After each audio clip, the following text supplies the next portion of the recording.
Assalamualaikum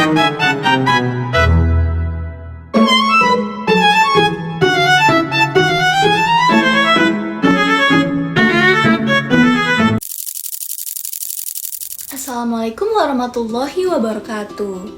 Halo anak-anak. Hari ini kita akan belajar tentang bagaimana kita bisa hidup rukun dan bahagia di rumah dan di sekolah. Sebelum memulai materi tentang hidup rukun, yuk kita tepuk hidup rukun dulu bareng-bareng. Ikutin ibu ya. 1, 2, 3. Tepuk-tepuk. Hidup rukun, saling sayang, dan tolong menolong. Hore, kelihatannya semua sudah semangat nih dan siap untuk mulai belajar dalam materi hidup rukun dan manfaat era globalisasi. Ada yang tahu nggak hidup rukun itu apa? Apa sih hidup rukun itu? Hidup rukun artinya kita saling sayang, tolong menolong, dan tidak berkelahi dengan teman ataupun keluarga.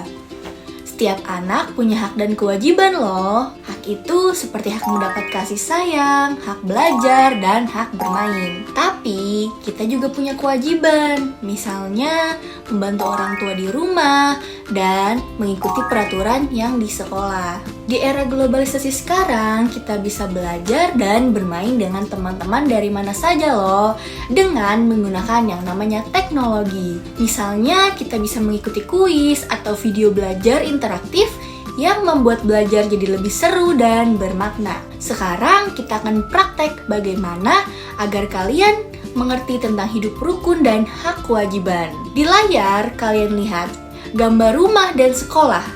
Kita buat cerita singkat yuk bersama-sama tentang apa yang harus kita lakukan supaya hidup rukun di rumah dan di sekolah. Misalnya, siapa yang mau membantu membersihkan kelas, atau siapa yang mau bilang terima kasih dan maaf bila ada teman yang terluka hati. Yuk saling berbagi cerita dan praktek saling menghargai. Untuk yang di rumah, kalian bisa cerita dan bantu adik atau kakak yang di rumah. Misalnya, membereskan mainan bersama. Ingat ya, itu bagian dari kewajiban kita sebagai anak.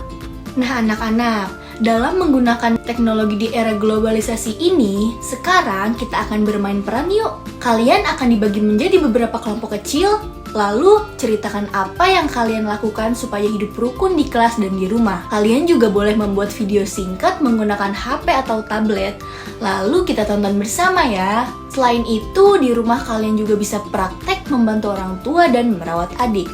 Nanti ceritakan pengalaman kalian di pertemuan berikutnya. Dengan cara ini, belajar bukan hanya dari buku, tetapi dari pengalaman nyata kalian dan teknologi yang kita gunakan. Seru kan? Sekian saja tugas dan beberapa materi yang Ibu dapat sampaikan. Kurang lebihnya mohon maaf. Wassalamualaikum warahmatullahi wabarakatuh.